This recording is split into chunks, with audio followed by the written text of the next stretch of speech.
1973's The Friends of Eddie Coyle exists as both a crucial and overlooked entry in the history of American mob movies.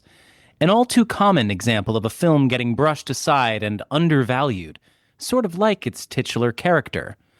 Eddie, played by Robert Mitchum with stoic despondency, is a fringe freelancer in the world of organized crime, a small fry gunrunner desperate to find anyone he can rat out to the cops to avert an impending stint in jail. But to both the police and the syndicate, Eddie is nothing more than a meagerly exploitable resource who's all but used up his value. If he has a chip on his shoulder, though, it's not visible. He spends his time trying to keep his head down and get by day to day. To many Bostonians, that's just the way people around there are, and the film has been often cited as the quintessential Boston crime flick. Featuring expertly subtle accent work and hyper-specific locations, its attention to reality derives largely from the novel on which the film was based. The book had been a runaway bestseller, a first work by George V. Higgins, who spent enough years as a prosecutor in Boston to speak the local underworld lingo with practiced fluency.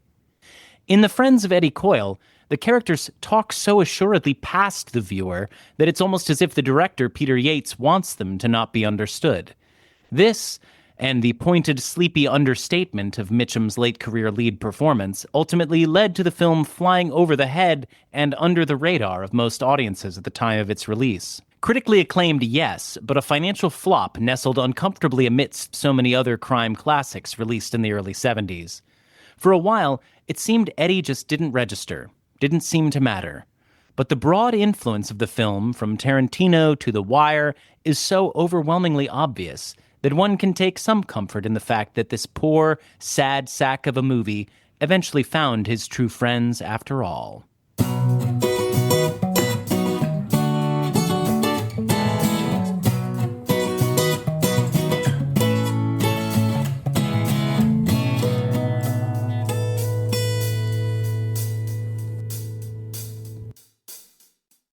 Welcome to Kale Your Idols, a new Hollywood podcast with your hosts, Sam Ludwig and Elena Gibson.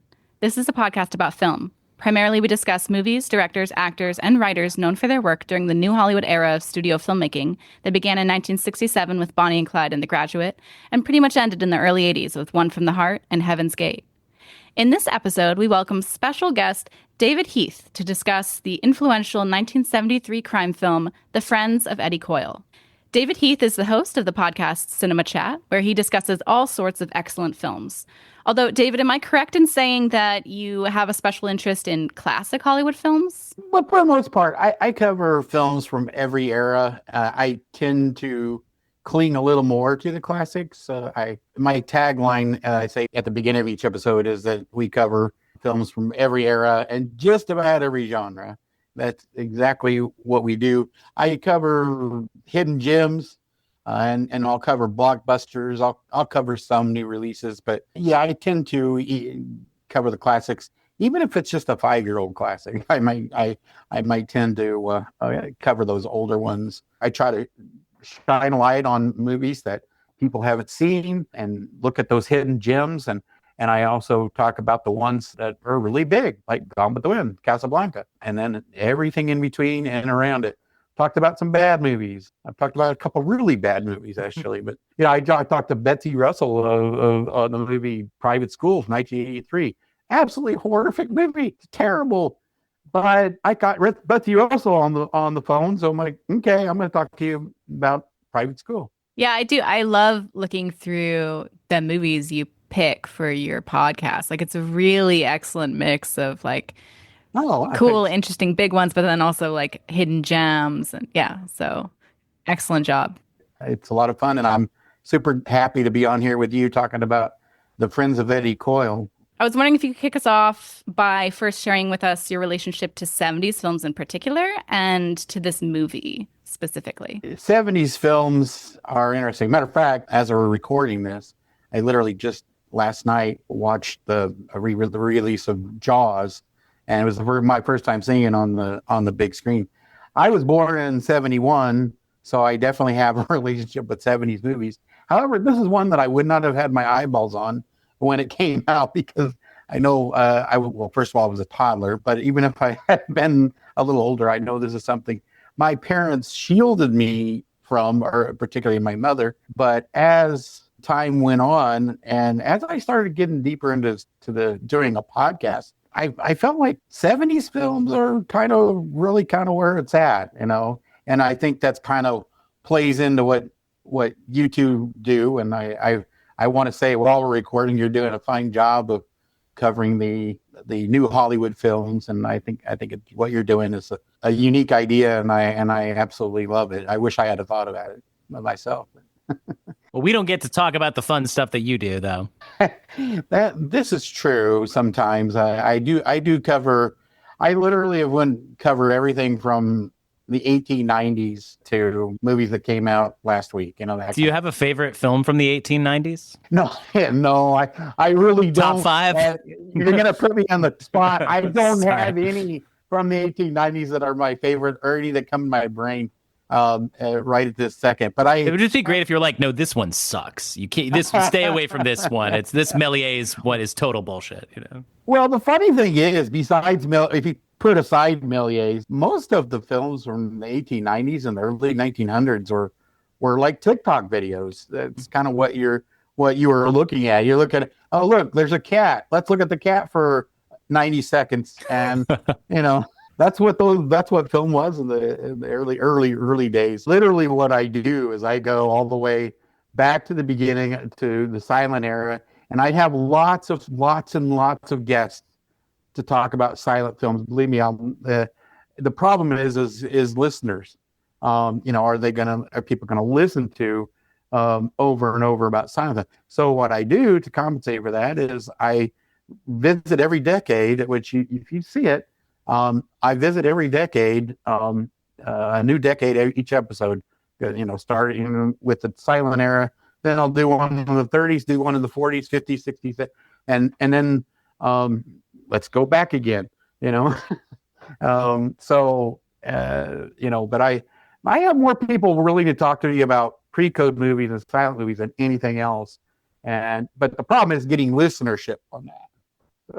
My sweet spot tends to be the 30s and the 40s and the 70s. I kind of think those are my 3 favorite decades. It makes sense. I mean, a lot of people consider the 70s to be one of the greatest decades in film. So, yeah, the films are so gritty, and this one is one of the grittiest. This one's kind of like out grittying even the movies of the time. Peter Yates, the director, talked about it as a movie that was sort of the anti-Godfather. It had just come out a year afterwards, and that's a movie that glamorizes and romanticizes the mafia, and this is trying to demystify and sort of show you the grunt's view of the mafia. Oh, absolutely. You're talking about these.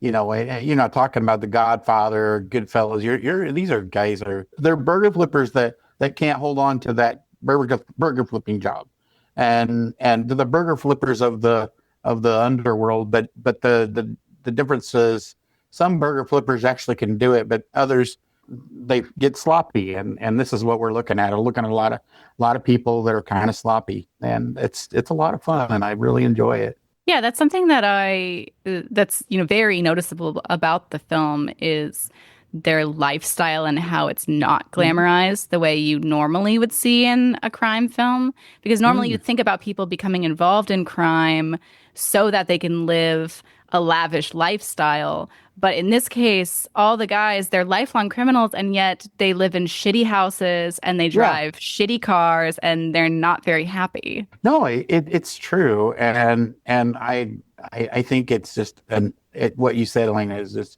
just dead on. They don't have great lives. It seems like Peter Boyle and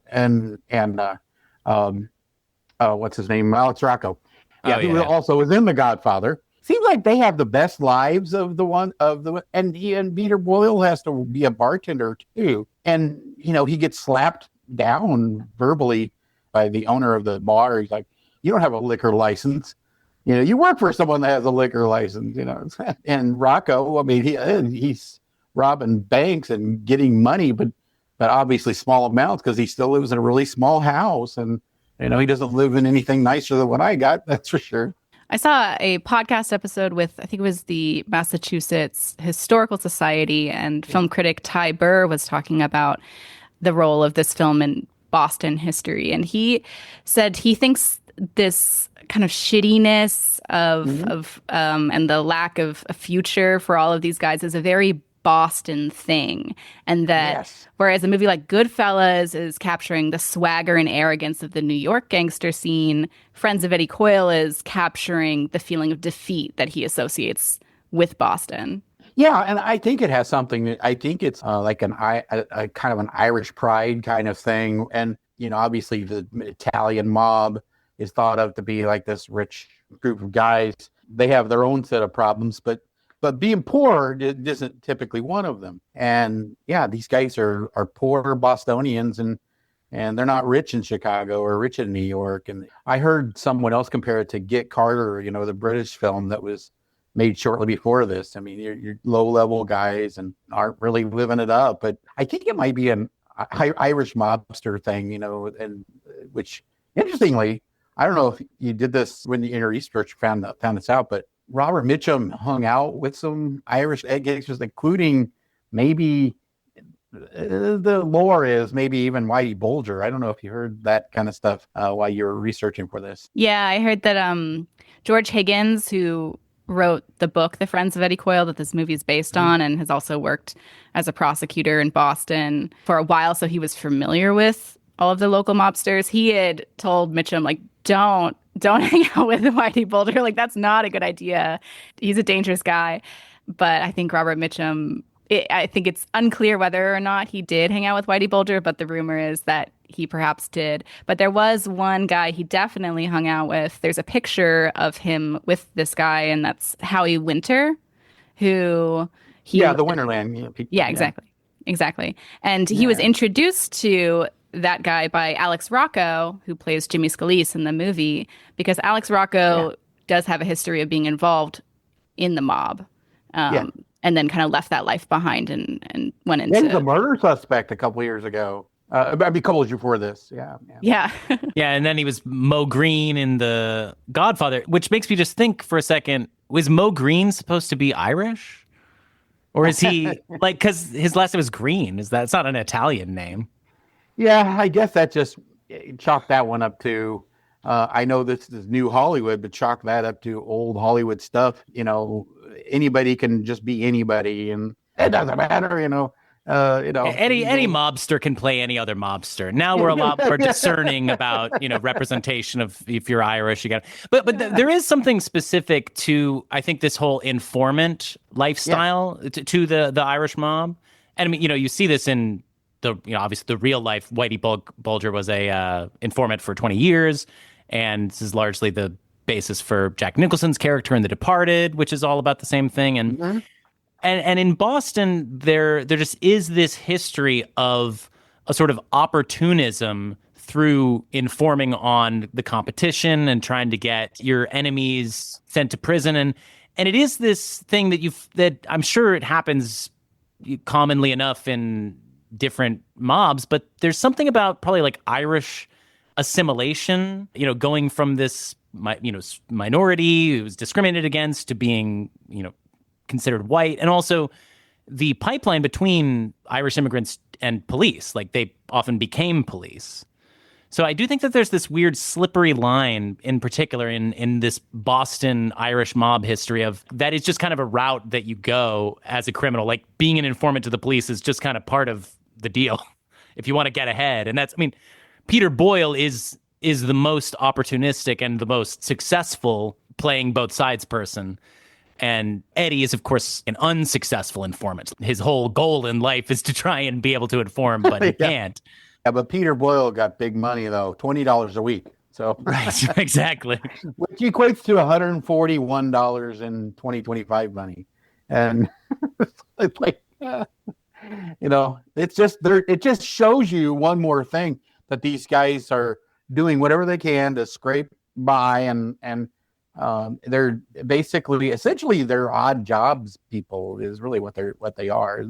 They're just doing odd jobs. Right. And Eddie himself talks about, he claims in a sort of whiny moment of desperation to the police officer played by Richard Jordan, he didn't even know what he was doing when he got pinched for this trucking job. But do you believe him? Or not? I don't know, but I believe that it is possible that he might not be asking enough questions to even really care enough about this. But I don't believe him. He obviously knows about gun running and stuff. But like, I think that it is possible that he's just going along with stuff and he's clearly not thinking about the future. Eddie is dumb. Can we give a quick plot synopsis for anybody? Go ahead. Give me a quick plot synopsis of Friends of Eddie Coyle. Yeah, we'll do it. So I would say like this movie, maybe this is not so much a plot synopsis as just giving our listeners a sense of what the movie is like, is you're watching all of these different players take part in local crime. So I want to discuss this a bit later, but I would say there's no clear perspective in this movie, even though you would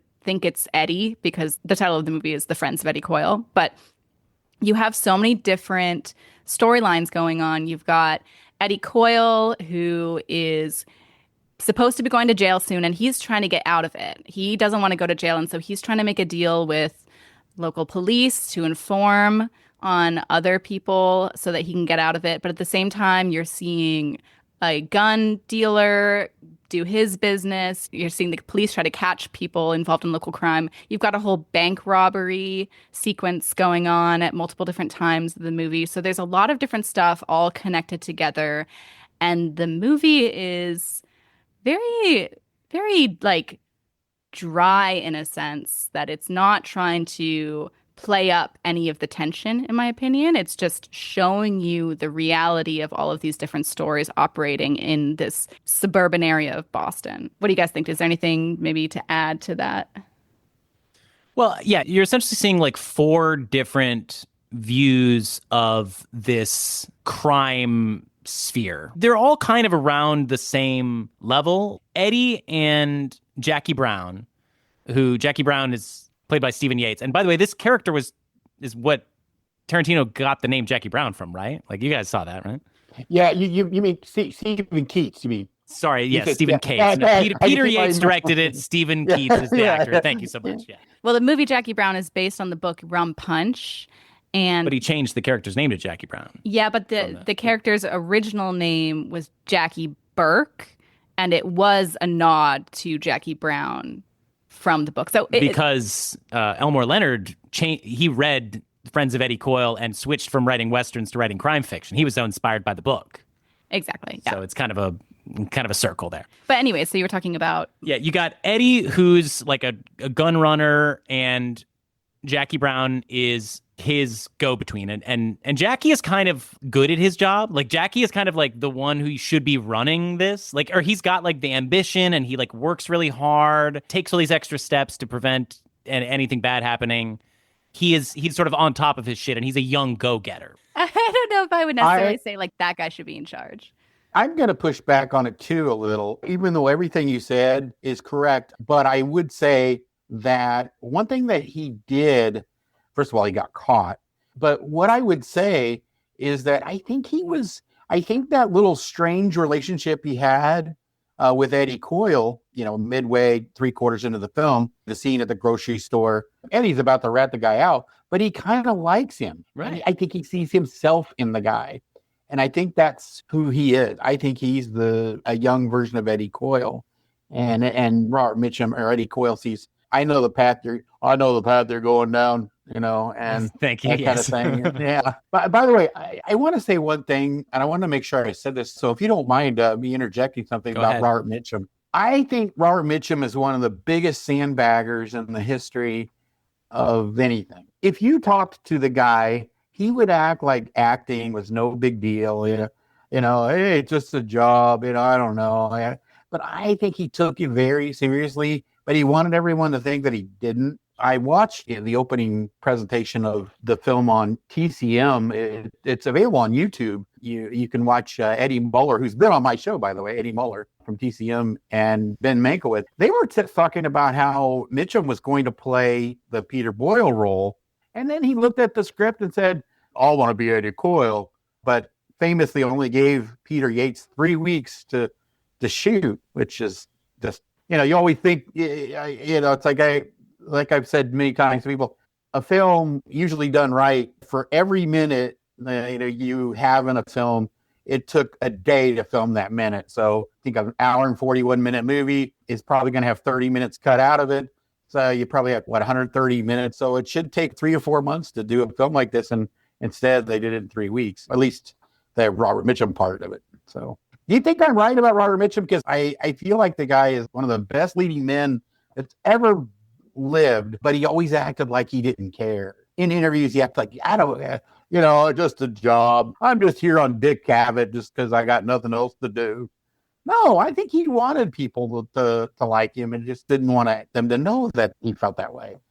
I saw that Dick Cavett interview, and it's funny. It's good. I recommend it to people. I want to address what you just brought up, but first I wanted to add to the 3-week shooting schedule thing, that because it was such a short amount of time to film his scenes, I had read somewhere that they ended up having to use some takes that were less than perfect in terms of the line deliveries, and that Yates kind of felt like this added to the drab, gritty feel of the movie and kind of added to the unpolished nature of the way they were telling the story, which I think is kind of cool.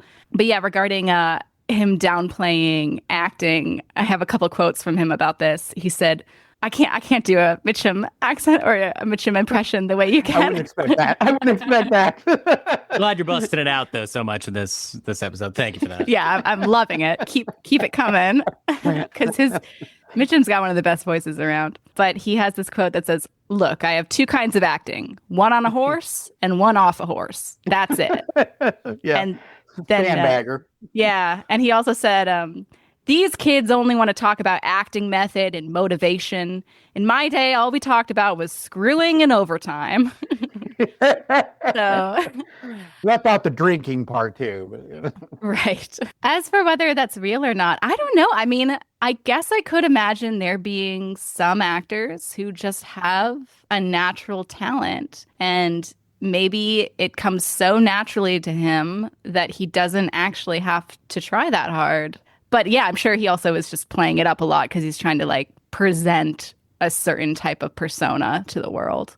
Well, he often played tough guys and was a tough guy in real life, I think. Or, I mean, that's kind of the impression that you get from these things is people, there's some famous story where he got in a fight with a welterweight champion and knocked him out in one punch. He's like the one guy that this guy couldn't beat up. Mitchum had this great line where he was talking about with some director who said, the director was saying, need to understand sometimes I lose my temper and I yell at actors, but it doesn't mean anything. The next day I forget it. And Mitchum goes, "Oh, that's good. I do that too. Sometimes I lose my temper and I flatten a director, but don't worry. I forget about it the next day," which is a pretty good line. I am going to get back to more stuff talking about Jackie Brown versus Eddie Coyle, but just to keep talking about this performance, do you think that he is good in this movie, Elena? What did you think of Robert Mitchum in this movie? I love watching Robert Mitchum act. So I really enjoyed watching him in it. And I saw one person point out that it's kind of an against type role for him because, yeah, usually he's playing these tough guys who are very self-assured and confident. Whereas in this movie, he's dealing with some anxiety. He's worried about floundering. Yeah. And he's a sad sack, pathetic person, which is not his normal character. In terms of how I think it ranks as far as performance goes, I tend to prefer a little bit more flashiness when it comes to this type of movie. And I know this movie was pointedly not going for flashy, but I would have loved to see... Well, I don't think it should have done the more flashy thing. I think it's exactly what it was trying to be. It's just, for me personally, I have more fun watching a flashy Robert Mitchum. This is the first time probably that Mitchum has registered with you in a movie, though, right? Have you seen him in other stuff and remembered him the way that this... Night of the Hunter. Do you remembered him in that? Yes. He's unforgettable in that. Okay, great. Sorry, I couldn't remember because you asked who he was and stuff when we were watching it. And... David, what do you think of his performance? I think that this is one of Robert Mitchum's better performances. I'm kind of an underdog lover. I actually like Cape Fear a little better than Night of the Hunter. I just love Max Cady. I think that is just fantastic. But he's doing the exact opposite here. He's not somebody that is confident. "Hey, counselor, how you doing there, counselor?" That's not what he's doing here. And what he's doing is very understated. but he did get a chance to stand up a couple times and give some really riveting dialogue about, hey, you know what, you better have those guns because we're going to be looking for you, and we're the kind of people that can find you too, that kind of thing. And yeah, I think he probably really relished this opportunity. A movie like this is kind of hard to tell if people are, you look at Ocean's 11, you can tell these guys are having lots of fun. Pick any Adam Sandler movie, yeah, these guys are having fun, or even John Wayne films that aren't John Ford directed, hey, they're just having fun. But this one, you can't tell if they're having fun or not on the screen. But I don't get the impression, but my gut feeling tells me that, that Mitchum really, really loved doing this role. And it was an opportunity for him to do something almost completely against type. He was schlubby and, he was always one step behind everybody. And he just, which is probably why he got pinched, before. And he's just one step behind. And, that scene toward the end where he realizes that somebody else ratted out those guys. And he's like, man, if I could find out who those guys were, I'm telling you, pissing Peter Boyle off at the, because he thinks that, he's lying about it. Yeah, I think this is a great job by Mitchum. I think this is amongst those other two films that I mentioned out of the past is the other one that I would say that's your Mitchum. I think that's your Mitchum Mount Rushmore. So yeah, I love his performance. Yeah. I saw somewhere somebody say that at this point in Mitchum's career, he was a huge star before with film noir especially, and also did a lot of Westerns, but maybe at this point his career was a little bit on the downturn. And right before this, I think he did Ryan's Daughter. Is that the name of it? Yeah. And I think from what I understand, I haven't seen it, but from what I understand, that is also him going for something a little different. And that one didn't quite do well. So I think he probably appreciated the opportunity to try again with this movie of, breaking out of his shell. Yeah, the only big hit that he had in that time frame of the late 60s to the time of Eddie Coyle was with John Wayne. I mean, and that was a great performance too. But forgive me for forgetting the name of the movie, but where he plays a guy that's always drunk, but comes through at the, when he really needs to come through, he does it. But yeah, that was the only movie that he did that was success. And Ryan's Daughter was not particularly successful. It wasn't particularly well received, but when he makes this, and it's a little bit of a career boost for him. I don't know if boost is the right word, but it's a late period feather in his cap. Yeah, there you go. Yeah. But I definitely think that there was stuff about this character and him getting so deep in this performance and playing it both subtly, but also just the nature of the character that some people apparently accused him of letting himself go or whatever, but it was entirely intentional. That was what he was going for with this character. Like you're saying, he's going for a schlubby, and people are like, what are you doing to yourself, Mitchum? It's like, that's a character, it's acting. But I want to go back to the different levels of care that people are putting into their work in crime in this movie.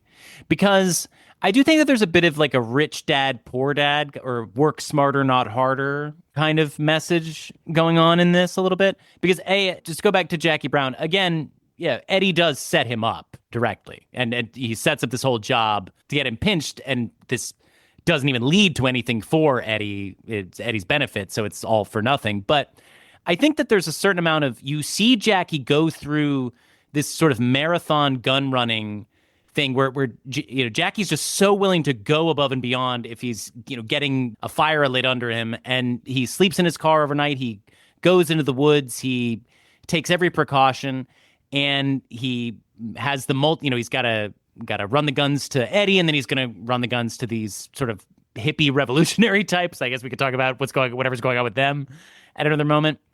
And it's all for nothing. He's getting screwed over by Eddie, who is not really ever showing the kind of level of ambition or go-getteriness, at least at this point in his life, that Jackie has.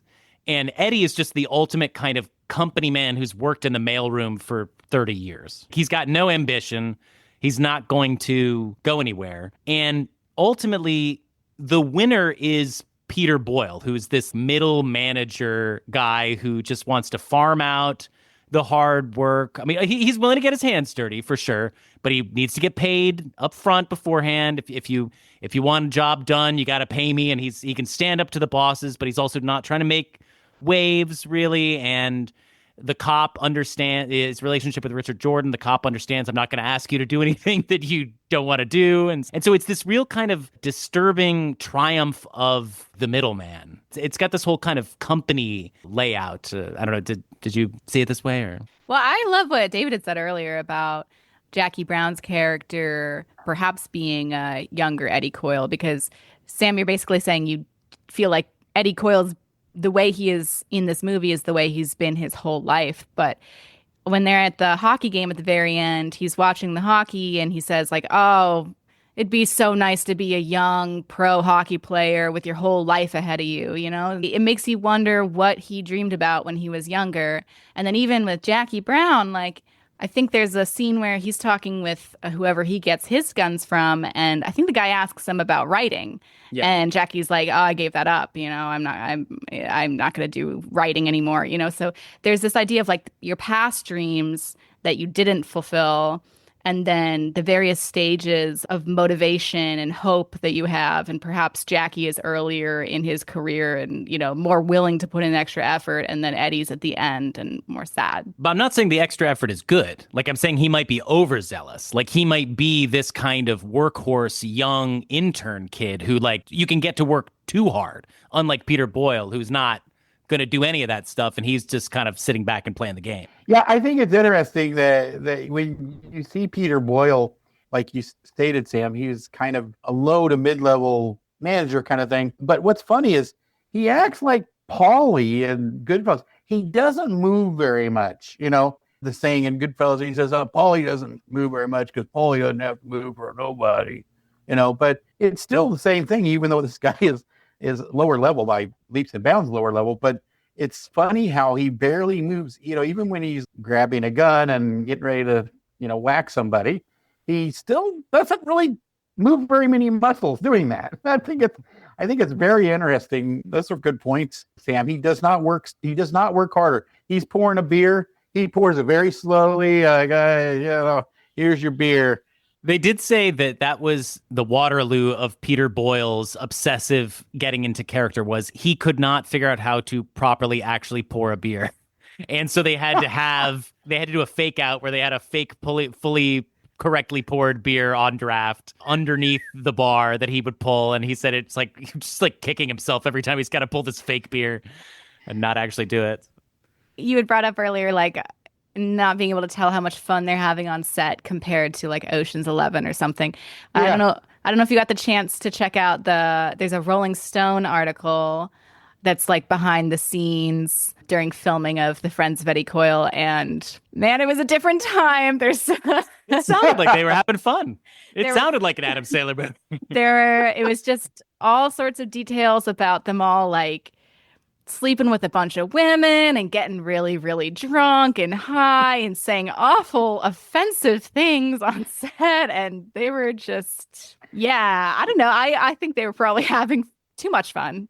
Probably. Debauchery. They're all idolizing Mitchum's ability with women. And oh, yeah. Like there's this one part where Peter Boyle, he sees Mitchum come out of his trailer with two women who he had clearly just slept with. Oh, there's an amazing quote. Let me see if I can find it. Well, the writer is he talks to Mitchum's daughter about how offended Mitchum had been about this ultra-personal journalist delving into his personal life story that they'd written in Penthouse. And the writer like writes this all in this article and then proceeds to do the exact same thing. Oh, yeah, it's so funny. But yeah, so the quote from Peter Boyle, he sees Mitchum coming out of his trailer with two chicks, and Peter Boyle said, "I had either one of those babies, I'd die of terminal euphoria. Zowie!" And then he says, which is so funny, like, who said Zowie back then? Apparently Peter Boyle. But he said, "You know what the 2001 theme is? That's the sound of Mitchum waking up." Which is an amazing quote. It's fun to think about that being a topical reference, too, because that's like a recent movie. It's like a 5-year-old movie. That's amazing stuff. No, I didn't see that article. That's absolutely incredible. You know, yeah, Mitchum was a party guy. And like I said, I think he really took acting a lot more seriously than people said. But he never worked with Clint Eastwood. I bet he would have really liked working with Clint Eastwood because he's going to get out at 5:00. You're done at 5 with Clint Eastwood, and then you go do what you do. But yeah, the guy liked to party, that's for sure. He liked the women and he liked the booze. Early adopter of weed too. He was busted for weed in 1948. 1940, yes. Yeah, yes. They said something like back then only jazz musicians and black people, except they didn't say black people. Yeah. Smoked it back then. So, and that wasn't even his only arrest. When he was 15, he was arrested for vagrancy because he was like hopping freight cars. Crime of being poor. Yeah, and he technically escaped from a chain gang, so they dismissed that charge later, but yeah. Yeah, and they say that this actually helped his image, which makes sense given what his image in movies was. So like this helped his career. These early busts, they didn't hurt him the way that they would have hurt other studio stars of the time because he is playing this hard-nosed guy, so. Yeah, he was like a rock star, and I mean that in the literal sense. The rock stars of the 60s, the Rolling Stones, you think of in particular the Animals, or there's a long list of them. They would party and trash hotel rooms, and quietly the music executives actually didn't mind that. They really thought it kind of played up to the image, but they didn't. They only wanted so much of it. Like, okay, let's let this stuff come up, and then we got to like boiling water. Oh, we got to turn that water off. It's boiling now. And I think that worked for the movie studios with Mitchum. I think the studios liked him being the bad boy because, it helped with the films a little bit, but they didn't want that much bad boy, and I think it was just one of those weird things. And I think it's so odd that he got busted more than once for stuff, and especially for the weed in 1948. It's like funny. He was set up by some guy. He was like, I didn't know that. Similar kind of situation as Eddie Coyle, yeah. And you mentioned the Rolling Stones. They had originally wanted Mick Jagger for Jackie Brown, which and Keats has a kind of a Jagger-esque quality. I was thinking it kind of reminded me of James Remar. Okay, here's a reference that probably neither of you will get, but Stephen Keats really reminded me of the bully in the Disney Channel original movie Brink. No, I'm lost there. I'm lost there. You haven't done an episode on that one yet? But Not yet. Anybody from my generation who really liked Disney Channel movies, I could just picture this guy like biting into a worm sandwich. Like he had that kind of smarmy mouth that was just like that bully. And I'm probably the first person ever in the history of the universe to talk about the Friends of Eddie Coyle and Brink at the same time. So I'm very proud of myself for that. Let's call Guinness. But I think Stephen Keats does a really good job. Pauline Kael calls it the showiest performance in the movie, and he does pop pretty hard, I think. Yeah, what else did Pauline Kael say about this? This is the subject of your podcast, so I'm curious what else she said about it.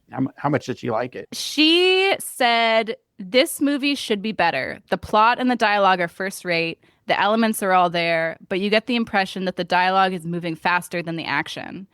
And she also said that she thought the movie probably needed an American director with an instinctive feel for the milieu.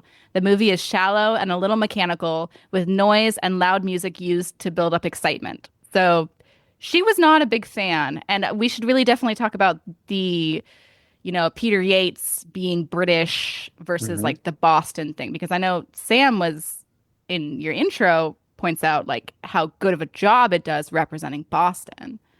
Well, Yates, I think, I completely disagree with her statement that an American director would have had a more instinctive feel for this milieu, because to me, the setting and set is one of the greatest aspects of this movie. And we've watched a bunch of Peter Yates movies this week, and I think that's kind of a hallmark of his cinema in general. Like, if you think about Breaking Away, that's such an Indiana movie. That's like the Indiana movie. And Bullet is one of the classic San Francisco movies.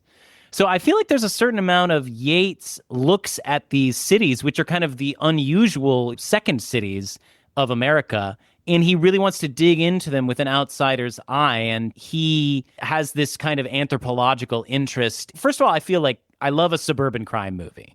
I love that feeling of the suburbs, because what they can make you feel is the sort of the underbelly. You see these school buses and banks on the corner and churches and stuff, but the banks are getting robbed, and the guy whose kids are going to Catholic school is a gun runner, and this is just kind of the way that it works. Yeah, it made me feel like I was like walking down the street in my hometown or something. I don't know. I'm not from Quincy, but I felt like the setting was really well realized. There's a lot that we could say maybe about the pacing and the dialogue and things that other people maybe felt the movie could have done better, but I felt like setting was perfect, and I think that's kind of a Yates thing. Yeah, I agree with you, Sam. The thing that I would add to it is that my favorite film director is Billy Wilder, and of course his favorite was Ernst Lubitsch, both guys that were not from America. But what did they do really well is they made American films really well. They depicted America as they saw it, as sort of outsiders. And someone can argue with me all day long about who the best director is and all that, but no one can deny that Billy Wilder depicted life in America really well. And I think probably better than anybody else. And that's my opinion. But part of that was the outsiderness of it. That's not a word. I just made that up. But just being an outsider, sometimes if something's wrong in your house with your family, if you have children, sometimes other people will be able to figure out something's wrong with your kid, and you're not seeing it, because you're right there in it and you're not looking at it. You're actually in it. So I think there's something to that. I know Scorsese used his experience or whatever for Mean Streets and things like that. He was a witness to a lot of that stuff that happened when he was younger. But I think there's something to be said for being an outsider, and you don't want a bunch of British people doing a Boston movie. But as far as the director goes, I mean, man, they can see it as well as anybody.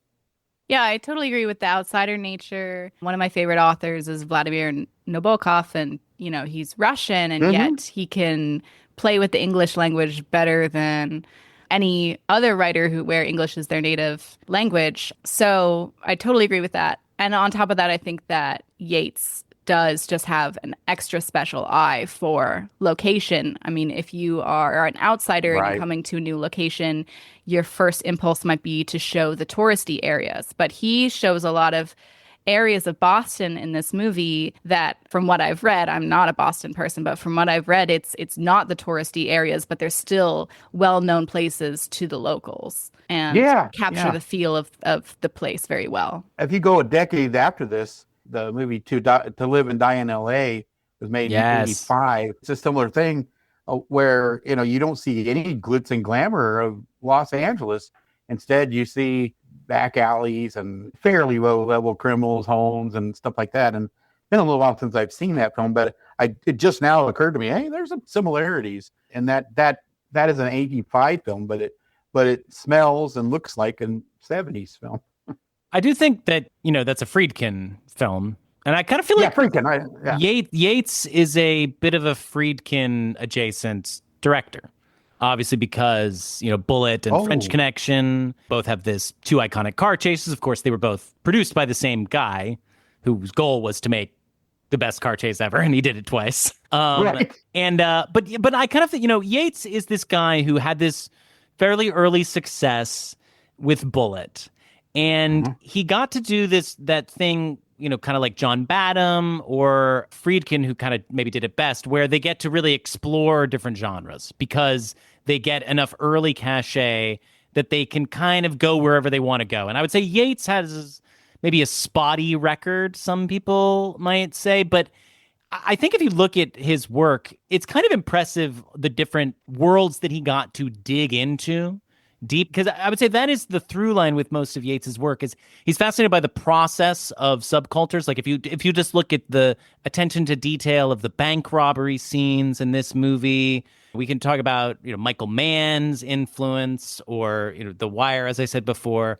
But Yates is just really interested in capturing these very specific details, not just of the set and setting, but also of the routines of these criminals and the way that they talk and stuff. And this, again, just to bring up his other movies, like Bullet, I would say, is kind of like this with cops, and Breaking Away is very ensconced in this world of bike racing. Even the movie The Deep, which I watched, and I actually loved it, even though it has like a kind of a low Rotten Tomatoes score. I think it's like 40%. Turns out I'm a sucker for treasure hunt movies, but he like clearly spends a lot of effort showing you the specifics of underwater scuba diving in that movie. So yeah, I agree with that, Sam. So yeah, I think Pross is his thing, and also I think he's a bit of a trend chaser because The Deep is drafting off of Jaws. Friends of Eddie Coyle is drafting off of this kind of early 70s crime thing, and Crawl is kind of Star Wars ripoff. He's a guy who's a little bit, he knows that he's not going to be setting the culture, but he's often kind of a little bit behind chasing something, and a lot of his movies kind of take a while to get appreciated later. Boy, that's a really, really good point, Sam. I don't think people appreciated Bullet until about 1980, when Steve McQueen died. I don't think that's a film that was appreciated in its time, and I think it took Steve McQueen's death to actually make people really love that movie. A classic set piece, which Yates talks about. He doesn't storyboard entire films, but he does storyboard the key set pieces. You know, the car chase in Bullet, the police sting of Jackie Brown in Friends of Eddie Coyle. Like he needs these are the things that he wants to have a specific eye for, but everything else he's more interested in just capturing the reality.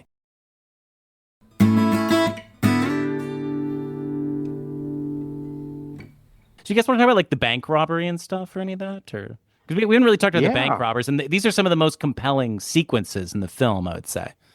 I really compelling but quiet. Yeah, they're quiet. I really loved seeing how thick those bank vault doors were. That was very cool. That was a specific detail I liked. You can tell it's a real bank. We just did Dog Day Afternoon, which was on location, but they built that set in that warehouse. And that, compared to this, I think looks more like a fake bank. Not like I'm out here judging the realness of banks, but this is, you can tell, is a real bank that they just got, that they shot in. One of the things about the bank robbery, well, two things. One is, there's very little score or background noise. All it is just bank noise, and that's it. And Dave Grusin, by the way, who did the score for this, I think for what score there is, it's really great. Dave Grusin is not one of those guys where you think of like, he's the best, guy in the business, but the guy had unbelievable range, and he didn't just do one kind of. As much as I love Ennio Morricone, he had this thing, that he did, and he did it over and over really, really great. Whereas Dave Grusin kind of changes things, and he's able to really capture all different kinds of sounds. But the other thing I think it's funny about the bank robbery is that dummy that was asked, "Hey, what did you just do there?" And he's like, "Oh, I set the alarm." And it's like, why would you say that? I understand doing it, but why would you tell him? The reason that he does say that is because he got too cocky, because he got complimented on pulling the secretary. Like he did, because the bank robber's like, "Are you screwing that secretary? Nice." So you pulling that? That's right. That's great. And then so he gets cocky and he's like, "Yeah, that's right. I am screwing that secretary. I could be a hero. I can push the alarm." But how calm is that bank manager? He is so calm. His wife and kids are in peril, and he just like, "I think we should just do everything that they tell us, and this will all be over in a few minutes." Yeah, I think bank robbery movies obviously are big in the 70s. Like we have a whole entire episode on Bonnie and Clyde. It's like one of the movies kicking off the new Hollywood era. We've covered, Dog Day Afternoon just a couple episodes ago. There's lots of bank robbery movies at this time, but this is the only one where those bank robbery scenes, you're not at the edge of your seat, and that is by design, I think. Yep. But it's very clinical in the way it's showing it. And the characters they don't seem super stressed out, or if they are stressed out, you don't get that perspective. They're wearing those creepy masks the whole time, the actual robbers themselves. And they are creepy. They are creepy. What are those masks for other than bank robbing? Like, I mean, like what is that a Charles Bronson mask that they're wearing? Like what kid would wear this mask as a Halloween costume unless they were trying to rob a bank? Were those masks just manufactured for criminals? It's kind of the vibe that I get. Boy, I never thought trick-or-treating in the 70s, so it would be creepy. I want to go back. You had mentioned the music, and I think we have to play some clips from the soundtrack. So yeah, the opening has such a synthy feel in the very beginning, but then it goes groovy and jazzy. So let's just play the opening for a second.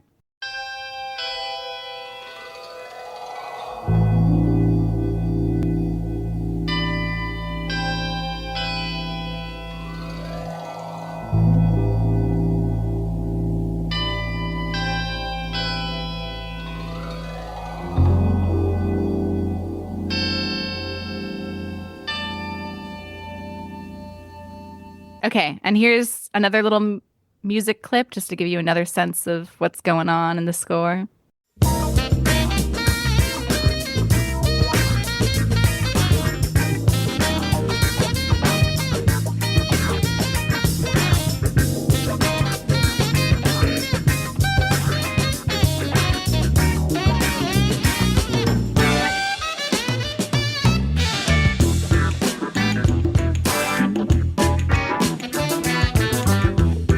Yeah, that was good.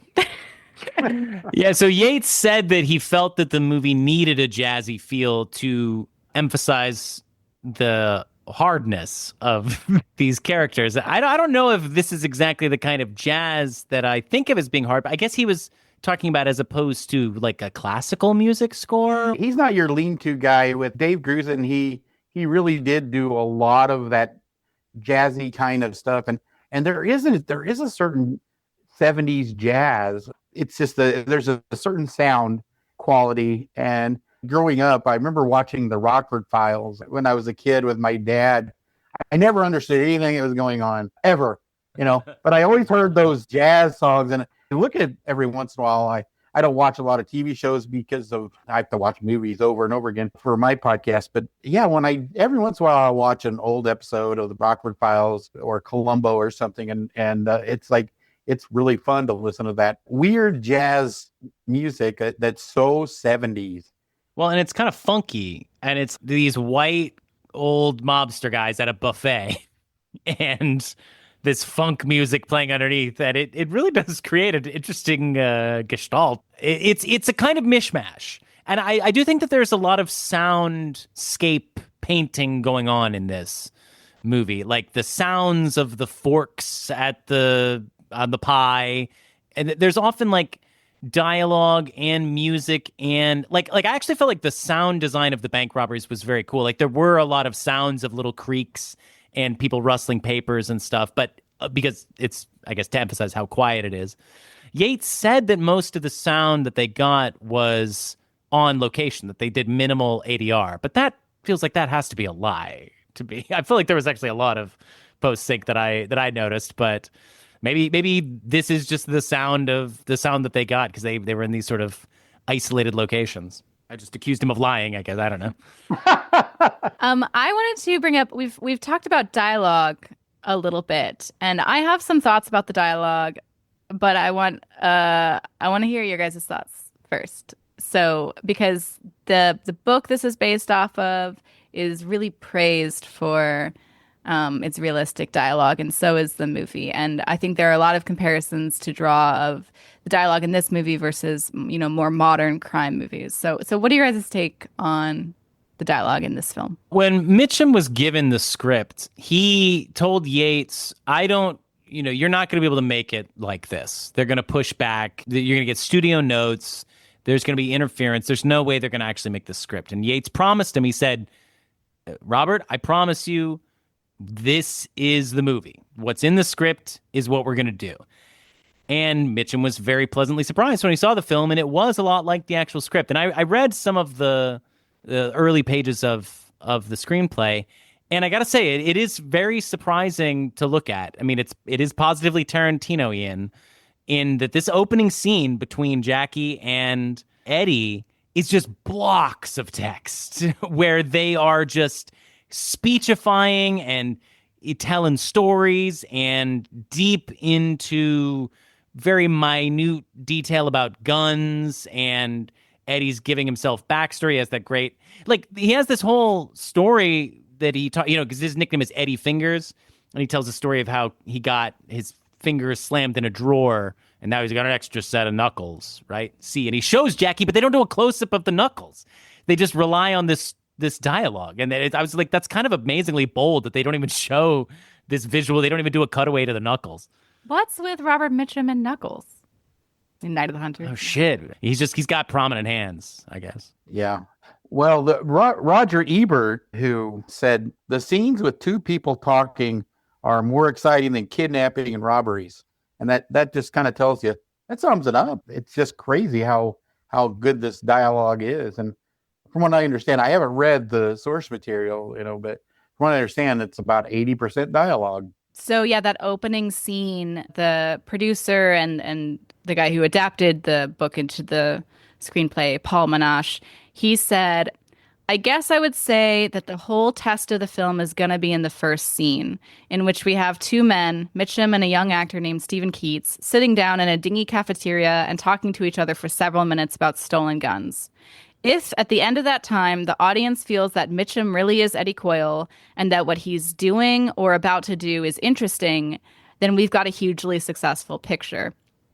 And it is, like you said, Sam, very Tarantino-esque that, they're just getting into the nitty-gritty, very specific character details. But okay, I'm sorry, I'm going to have a really unpopular opinion here. I thought the dialogue was boring. Like, I just felt like if it was very Tarantino Coen Brothers-esque, but without the wit, humor, and character stylizations of those other filmmakers. And that's probably just like my taste for liking the more flashy kind of movie. And maybe I was just a little sleepy when I was watching it, but I totally see how it's great dialogue in the realism aspect of it.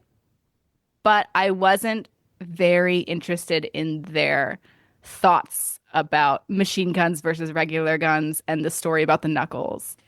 I think it's the opening part of Miami Vice, which is a movie that I know you like. And I think the ultimate real example is The Wire, like the first 4 or 5 episodes of The Wire. Have you seen The Wire? Help me out. Who's the in TV that? show? No, I haven't. No. Well, no. Yeah, I mean, that's a show that just drops you right in, and there's just nobody that's ever understood the first episode or 2 of The Wire, of what's even going on. And there's just a million names getting thrown out, all of this lingo, it's cops and criminals, and you're seeing sort of both sides, and everybody's talking about everybody, and people will present one image of how they are with one person, and then they'll be informing and talking about the person in a different way, and it's not holding your hand at all. I get how the opening scene of Friends of Eddie Coyle, like, it's not like I was glazing over watching it, but this is a more you have to pay attention movie, I think, than they did very much in the 70s. I think of that as being more of a 90s thing. The kind of, like, you got to really lean in, and I do think this movie is really ahead of its time as far as expecting that its audience would be able to handle this stuff. I don't know. I feel like this is like a season of a TV show kind of crammed into a movie in a way. It's like Game of Thrones or The Sopranos and stuff, where you're having all of these different sides of an issue sort of be talked about, but then they're kind of talking about it really fast, and it's like only over the course of a couple of days or a week. That's interesting. That's an interesting observation. I don't know if I completely agree with everything, because I always kind of think of the 90s as a more stylized version of the 70s. Like, I think you would watch all those. I mean, there were a lot of those action movies, and when I say action, I mean people running from the cops, people running from the mob, and they weren't even doing anything wrong. They were just living, like The Pelican Brief is a good example. It's one of those movies. Yeah, if you take your eyes and ears away from the movie, you're going to completely lose track, because it's already hard enough really paying close attention. But I do see what you're saying, though, about being a little ahead of its time a little bit, because it does have the grit and dirty nature of the 70s, but there weren't as many heavy dialogue movies. I can see where you're going with that. I suppose, yeah. Well, the thing is that this is based on a book written by a guy who actually was a sorry, we were just quibbling over what to call him. He was like an assistant U.S. attorney in the Commonwealth of Boston, right? He wasn't a district attorney. Sorry, me and Elena just had this like what to write about this guy. Yeah, what you call him, yeah. What to call him thing. But no, he was like actually, somebody talked about this movie. It's almost as if you're listening to a wiretap, right? It's like you're hearing the actual mundane kind of conversations that criminals would be having. And I do think that it's interesting with crime movies how the more you take away action and the more you front load the dialogue, that's where you get a more realistic crime film in a weird way, because you're not glamorizing it or stylizing it too much. It's not full of car chases or action scenes. It's mostly just people quibbling over details and money and time and place. Actually, interesting, Peter Yates, because he made Bullitt, which had the second most famous car crash of all time, or car chase of all time in it, said that because of that, he always felt like he was running away from putting car chases in, and he felt like maybe that was kind of a mistake, that maybe he should have put a few more car chases into other movies that he made after that. Friends of Eddie Coyle only has 6 gunshots throughout the whole film. And only one where you see blood. Do you see Eddie bloody when he gets shot? I don't think so. I don't think you see it. Yeah. I was only counting 2, but as a matter of fact. But is it okay to say something about the ending? And yeah. I wanted to make sure this got out there. One of the things I was saying when I rewatched it the other day, I was thinking, who's going to tell Eddie's wife and kids this happened? And does she even know? Is she like the woman in the woods that doesn't have any clue what's going on? Or I feel like she doesn't know he's involved with criminal enterprises at all. That's just my thought. But I don't have any evidence to tell me that for sure. But she seems like a very innocent woman. And I think one of the things I really love about her role, even though it's very brief, she is not like this hot young lady. She is somebody that is, somebody that you see at their store every day, and I don't guess nobody goes to the store every day, but you know what I mean? She's an everyday person. And I love that quality about her. And I also love that one tender scene that we have with them. I think that's kind of important, but it also, like I said, you see one scene with his kids, and then you see a couple scenes with his wife, and who's going to tell her, what happened and why it happened? Who's going to tell her? I think that's actually part of what the theme of the movie is about. Like, just life goes on without Eddie Coyle. I heard somebody say that final scene with Peter Boyle, and I always forget the cop's name, but that final scene, one of the questions that Elena alluded to already, was Eddie Coyle the main character in the movie? Was he the protagonist? I don't know that we really had a true protagonist in this movie. I think the final scene shows maybe he wasn't the protagonist. And like I said, life goes on. Eddie Coyle's gone. And one day, Peter Boyle's probably he's either going to die in prison or he'll get shot too. And that's probably what his fate will be. I also really liked the scene between Eddie's wife and Eddie. I think it did a good job of normalizing the world a lot. But yeah, in terms of like who's responsible for, informing Eddie's wife, and just who is responsible in this situation for taking care of people. And that brings up just the nature of the way informing is portrayed, because you might think like, oh, well, the cop should do it, right? Do I feel like the cop? So the actor's name is Richard Jordan, who plays the detective or whatever his official title is, who, everybody's informing to him and he's busting these guys. I think it's really interesting that this is based off of a book written by a prosecutor who was involved in anti-organized crime cases. And so this guy clearly has a lot of personal experience with what the process of informing is like. Yet, despite the fact that he's coming from the side of being on the legal side of things, he's not portraying the police as taking care of the informers. It seems like it's never a good idea to inform. They're not actually trying to help you get your sentence reduced. They're not trying to help you get in the, witness protection program or something like that. They're kind of leaving you hanging out to dry, taking advantage of you.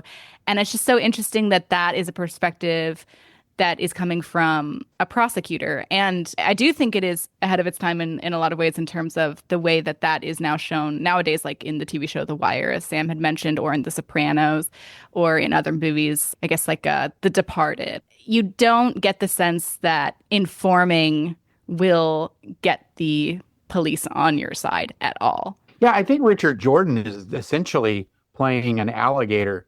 You feed the alligator. Once you stop being that alligator, you're toast. And one of the things I wanted to say also about Richard Jordan's character is that the cop. I think he says "Have a nice day" 4 times in the movie.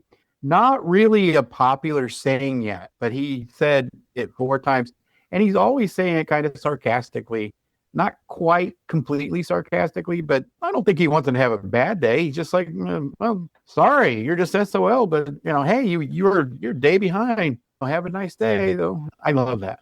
It's just kind of cold-hearted excellence that you get from him. He's very good at his job, and he knows that he holds all of the cards, and he likes nothing better than when he gets to trick the bank robbers with a recording that they made of fake family chatter upstairs, and he gets to come around the corner and say, "April Fools, motherfuckers."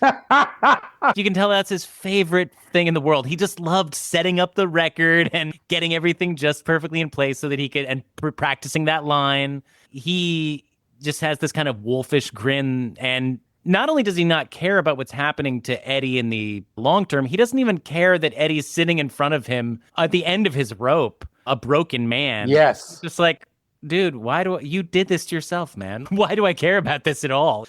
So it's kind of, and I do think, though, that there is a kind of weird grudging respect that I'm left with, at least, that he and Peter Boyle have for each other. That they both are these cold operators. And just that line that he says, he's like, I never ask anybody to do something they're not comfortable with or something, whatever he said. It's just this mutual understanding of we're both gonna get ahead, right? He doesn't want to kill the golden goose with Peter Boyle, even though he knows that he could get more out of Peter Boyle if he squeezed him.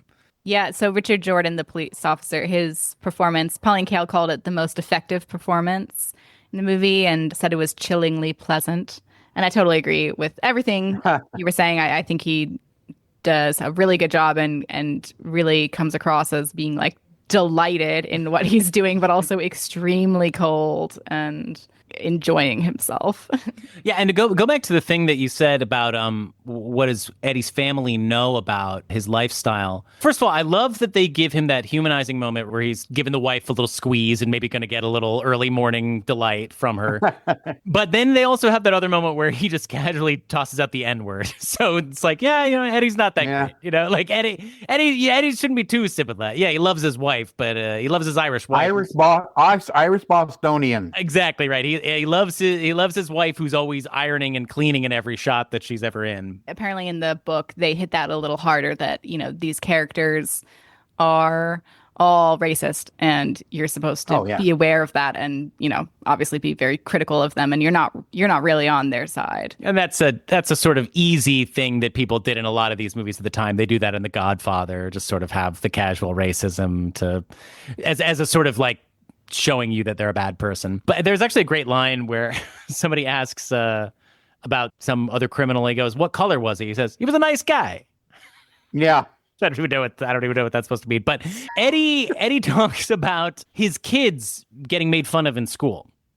And that is what he's that is the thing that he's most bothered by, or at least this is what he says to Richard Jordan, that this is the reason why he doesn't want to go back to jail. Because he's getting too old. He can't do another stint. He can't be away from his kids. And his kids, they get made fun of in school because of, I guess, if he's in jail, right?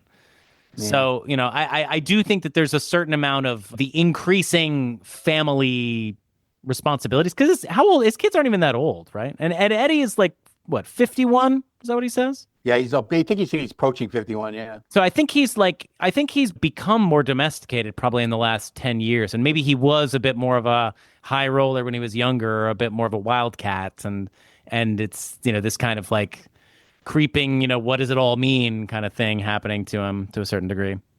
Yeah, no, I agree with everything there, Sam.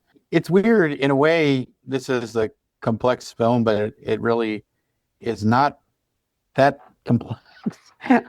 It's a little bit both. I think, yeah, I think it's funny how what you mentioned, how you have that casual racism there. That's an Irish Boston thing. Boston, even up to like 5 years ago, had this horrible reputation for. Right.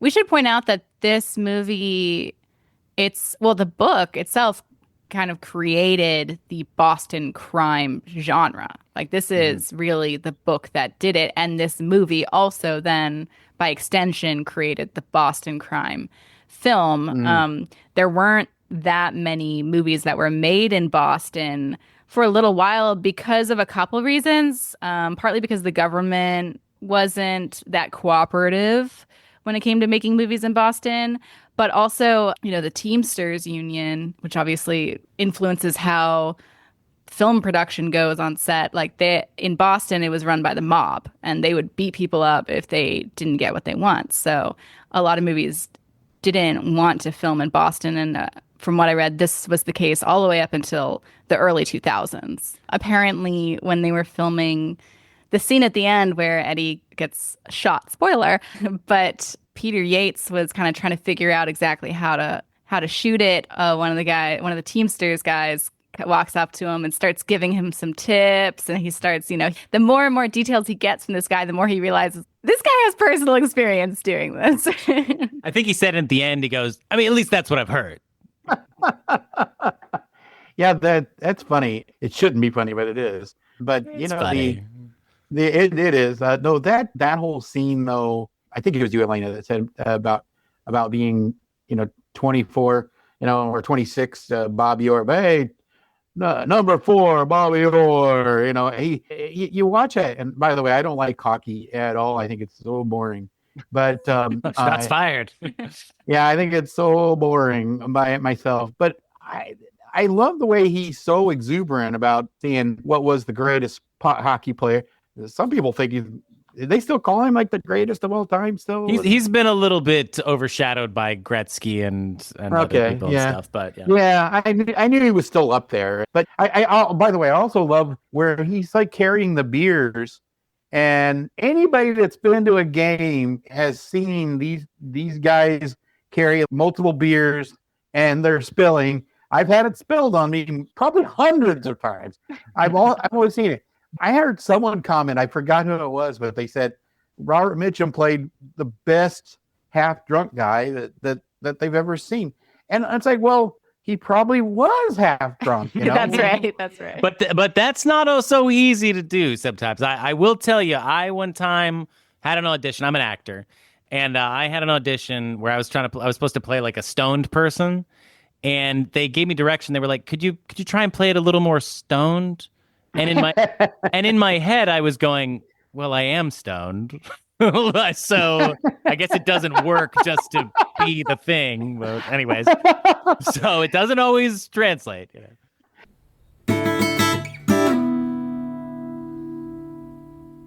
I always like how Elena she's like, I got an unpopular take a few minutes ago. And you do that quite a bit, don't you, Elena? I mean, I don't think that I try hard to have an unpopular opinion.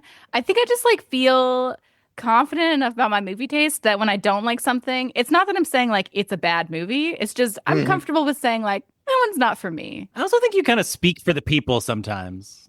I love film. I love art house film. I'm a real film fan. Okay. I don't feel like I need to prove myself or whatever because I'm a woman and I'm young. And I do feel like I am definitely a film buff. You ain't that young, sweetheart. Okay, you're right. You're right. Younger than I am, that's for sure.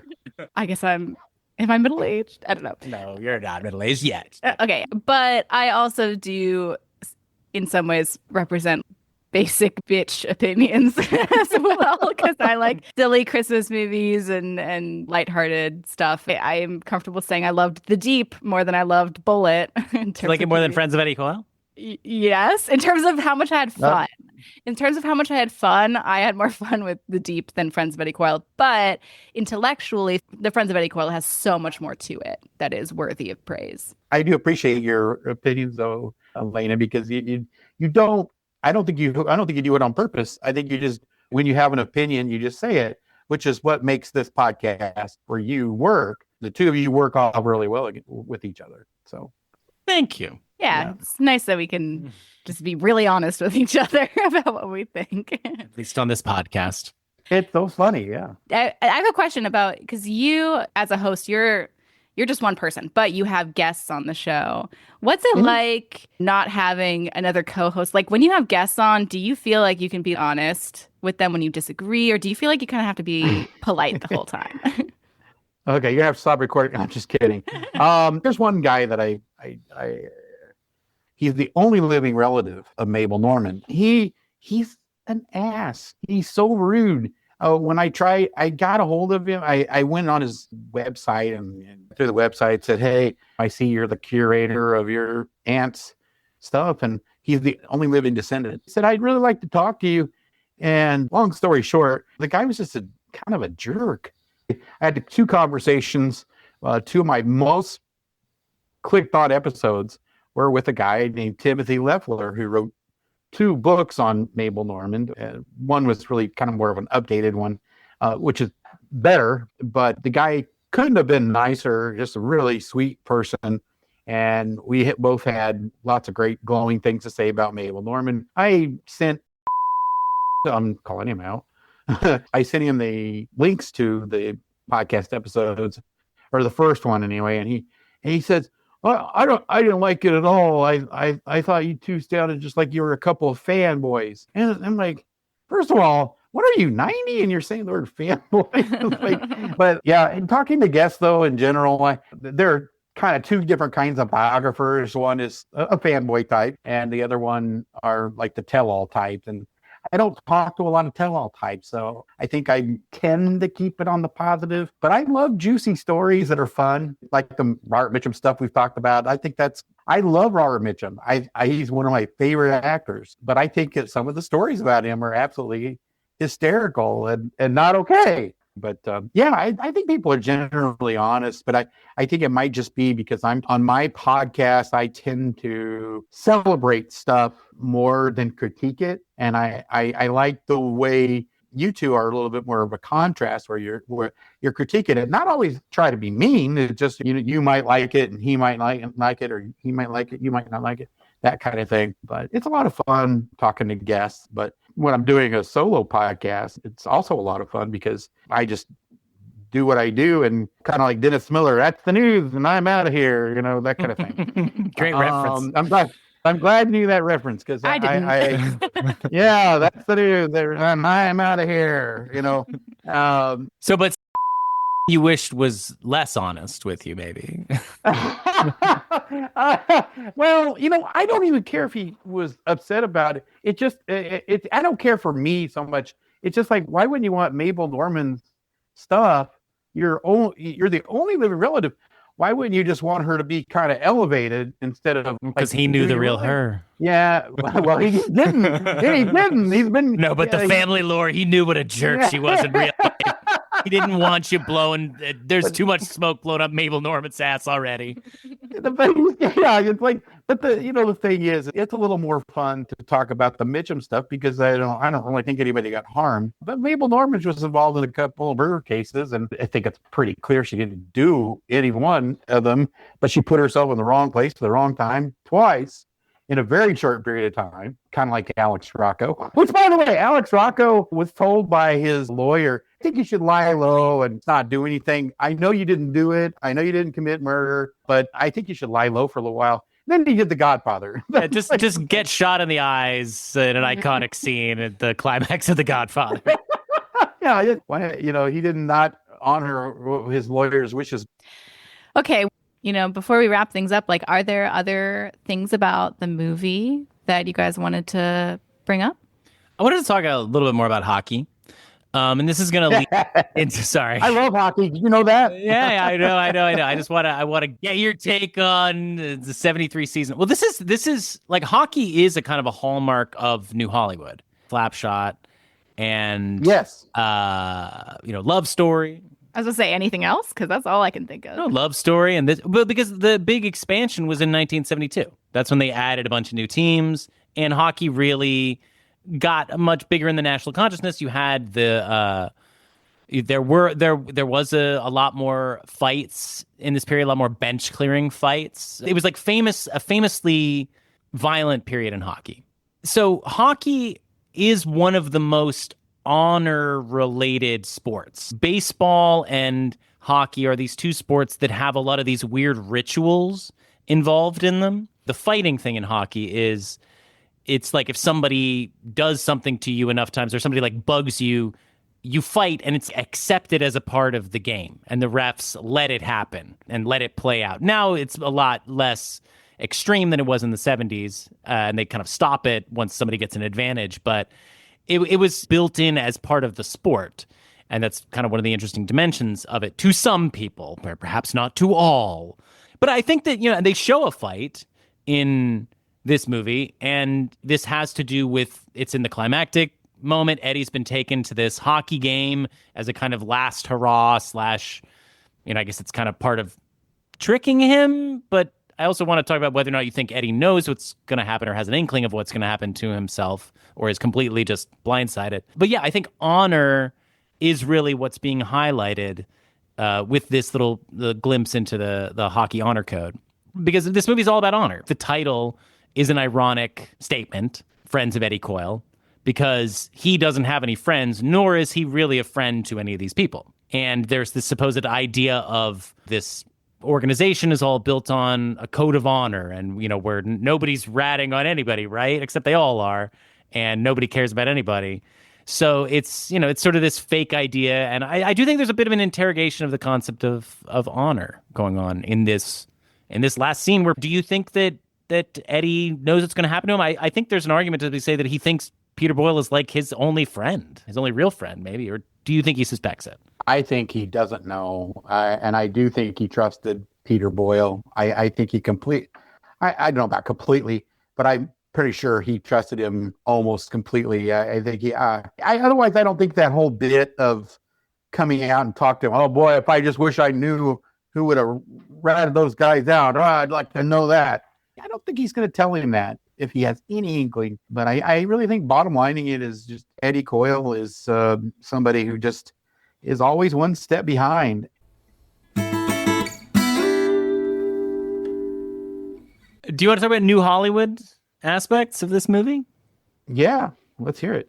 Well, of course, we talked about, how it fits in with bank robbery films. So the fact that it's a bank robbery film is itself, obviously a very New Hollywood thing, but it definitely has its own take on it. I feel like it doesn't really give you the perspective of the robbers. It's kind of more just looking at the system as a whole, which, as Sam's brought up before, is perhaps ahead of its time in a way in terms of how crime is showed. It's also not very violent compared to a film like Bonnie and Clyde, yet still is telling stories about people breaking the law and in the underbelly of society.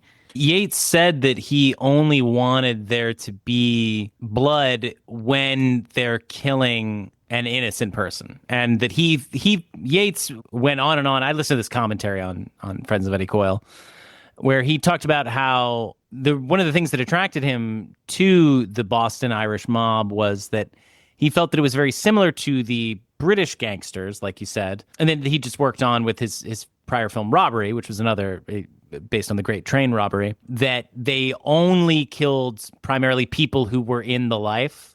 They basically had a code that they wouldn't kill non-gangsters, and that the murder of that one guy, even though he pushes the button, was sort of supposed to be a kind of violation, and, to quote Yates, against the law, which I just think is funny to say. He's like, I wanted to show that it was illegal by showing the blood. So it's violent, but it's sparingly, and I think it earns its violence. Yeah, violence is not gratuitous at all. Yeah, I like everything you laid out there, Elena, with the New Hollywood aspects. When you go to that bank robbery scene, yeah, you're not really rooting for a side; you're just watching it. It also, it has the bleakness that is often associated with 70s films, and we've mentioned before the gritty realism, like that. That is for sure a hallmark of a certain type of 70s New Hollywood film. The ending is your classic, the system wins kind of thing. Yeah. Helplessness. And then there's also this whole conversation in throughout the film of classic guns versus machine guns. I interpret that as kind of old school versus new school. And it's interesting that the people using the machine guns are these hippie outsiders, which is like a new Hollywood thing that we talk about a lot on this podcast of the changing of the times and the new hippies, some cases presented in a positive light, in this case, not presented in a positive light. Yeah, it's kind of like they're the real psychos that they would use a machine gun. I don't even know like what they're trying to do. It's like such a mystery. And I think it is important that they live in a van. So they are not, from what I interpret is that they are not from the Boston area. You know, they are not part of this community. They are coming from the outside. Yeah, what do you think about we didn't mention the interactions between the Stephen Keats character, the gun runner, and those two hippies in the movie. They were so they were both so cocksure, and like the girl especially. Man, that lady was she was like the boss. No question about it. She was telling that boy what to do. Love to see a strong woman. Love it. Yes, it's unusual for the time. Yeah. I feel like they weren't going to rob a bank, and I think hippies were generally viewed as nice people in 1965 and 68, but 72, 73, they were not looked at well. Society in general had enough. You know, Altamont is all they needed, if you know what happened there. That's what society needed to see for them to be done with hippies. And I remember my mom, I remember really well, I grew up in the 70s, and I remember my mom saying the word hippie. She said it with such disdain. And I didn't know what a hippie was. I'm just like 5. I don't understand. My mom, she didn't say these words at all, but she pretty well said, anyone with facial hair and long hair, stay away from those people. And I used to be scared of men with facial hair because mustaches were one thing, but beards were a different story. You know, you had to unlearn that prejudice now. Full throttle. Yeah. Even to grow my own facial hair now, and my mom didn't say anything about it. But it is weird. And my folks we're not ultra conservative politically, but they definitely did not have use for hippies, especially my mother. I think that's also another thing that probably put me in mind of thinking that Stephen Keats was a go-getter, is that he kind of has a disdain for these hippies. And also his go-between guy at the beginning is a drug addict. And you can tell that he's really disdainful of this. And he's like, listen, man, I know that that's what you're blowing all of your money on. But if it ever starts to interfere with my business, I'm going to take it out on you. And that just gives this impression of he's like a yuppie almost. He's like a criminal yuppie. Good point there. Well, that's just I think that's just what put it in my brain of viewing him in that way. Yeah, he's definitely an entrepreneur. And I think he viewed himself. I think he had an elevated view of himself. I think he really thought he was better than he really was, or bigger than he really was. And I think he might have thought he was smarter than he really was. One thing that sticks in my brain, though, when we haven't mentioned this, is he said, the guy keeps asking for machine guns. I don't know why he wants them. I just know he keeps giving me bread. That was the fatal flaw. And even though he was so careful with a lot of stuff, he missed out on, like, why do you need these guns? Because that's a question that, I've never been, a criminal in criminal enterprises, but I think that would be a question that you would ask, like, why do you need these guns? You got to know if the guy's a cop or not, or something, and Well, Eddie outsmarts him. Can I just say, I was expecting like 80s style machine guns, and when they showed those guns, I'm like, that's not a machine gun. But I guess my, what we think of as a machine gun has changed over time. I was like, that's like the wimpiest machine gun I've ever seen. Yeah, but the funny thing is remember where they're making the exchange, and he's putting and Stephen Keats is putting those guns in his car, and Mitchum's car, and he's like, you want to see them? No. That's a tell. That's a tell that that Eddie Coyle, he does not like what he's been doing. He doesn't want to run any guns. He doesn't want to do any of that nonsense. But he's like, hoping that this will be the one thing. And I hate to keep veering off, and I'm sorry if I'm veering off too much. But also, Eddie Coyle, he when he was dealing with the cop, he kept accepting these I don't know, maybes, like as a promise, and that was his fatal flaw. No, you're right. And he's over promising to the guy. Like he's fishing for an opportunity, and the guy's like, okay, what do you keep talking? And he's like, well, I could do this. And he's like, sure, go ahead, do it for me. Yeah. He just kept spilling his guts, and knowing that he didn't have that promise, but he was thinking, well, if I give it to him, then I'm going to get a lighter sentence, or I'm going to get out of jail. His whole thing is he did not want to do any time whatsoever. It was like 8 months that he was going to do. And he seemed, this brings up the point, like, he seemed to me very hopeful and optimistic that he was going to get out of the jail time. It seemed to me that he expected that he was not going to have to go to jail and he'd find a way out of it. And that he'd hope that these maybes were going to turn into yeses. But he was wrong. And he also played it wrong, too, because he was holding out his last big card, which was given the bank robberies. And he just waited one day too late. They'd got them already. Richard Jordan says, if you'd given this to me a week ago, I would have given you everything. But unfortunately, we already got them on our own, unrelated to you. Rotten stuff. But, hey, that's the breaks. All these guys, including Richard Jordan, are just cogs in the wheel. They're 50 years from now, which is now, nobody's going to care about these people. All the lead actors are dead, I just realized. One of the gentlemen is still alive, and it is James Tolkien, the vice principal from Back to the Future. Oh, yeah, right. Yes. He is 94. I heard these guys in a commentary talking about it, and I'm like, well, I can't correct them. But yeah, James Tolkien is still with us, still doing the card table circuit, I should say, where you open up the table and, hey, come over here and I'll sign some stuff if you give me $10. Who was he in this movie? The mob guy that said, the man, he wants this guy Coyle hit. And, gotcha. Yeah, the bald guy. He wore a hat. Yeah, he did wear a hat. So I don't know if he could. I knew he was bald, but I guess maybe he barely has changed. 50 years later, he looks the same. They do that joke in Back to the Future that he looked the same in the 50s. Yes. And he probably really did. 50 years later, he looks like you could tell there's a little bit of age there, but not much. In Mitchum, let's see, he was playing somebody who's 50 or pushing 51, but he was born in 20. When did this year be his 100th birthday or something? 20. Is that right?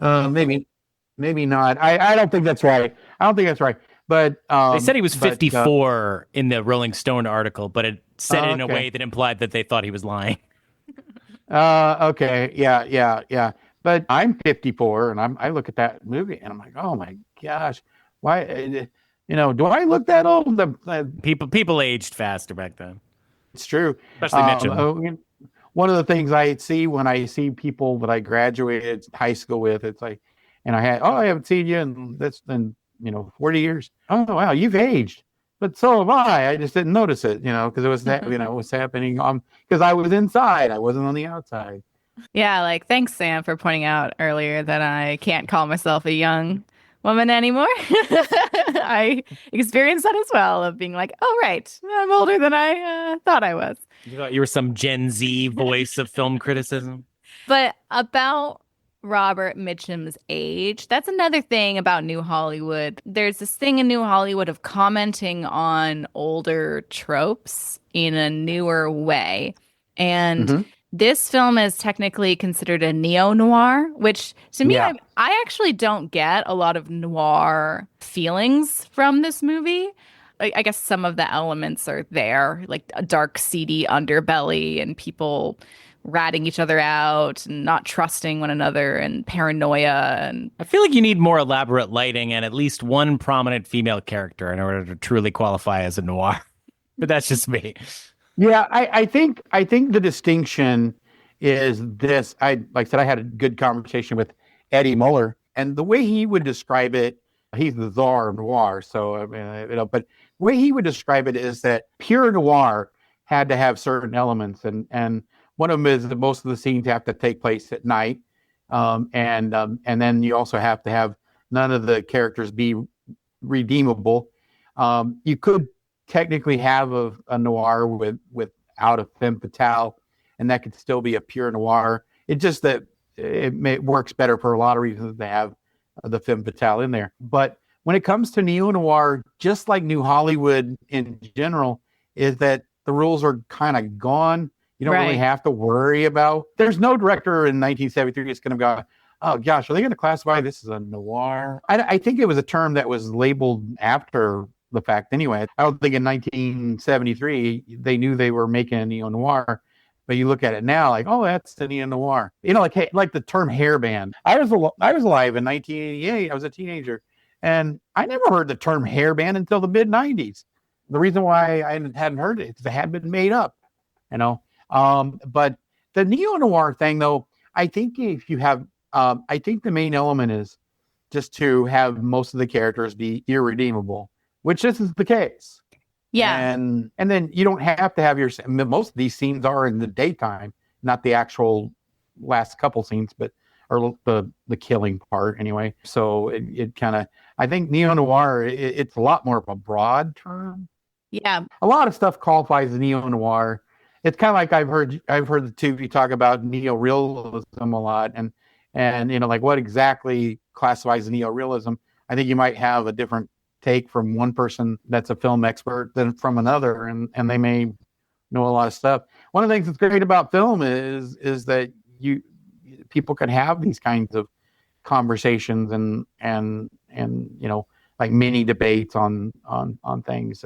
One thing that for sure, though, must have been present in the filmmakers' minds in terms of this film's relationship with a noir film is Robert Mitchum starring in it, because he was like the king of noir. I think and Roger Ebert called him the soul of film noir. He said with his deep laconic voice and his long face and those famous weary eyes, he was the kind of guy you'd picture in a saloon at closing time, waiting for someone to walk in through the door and break his heart.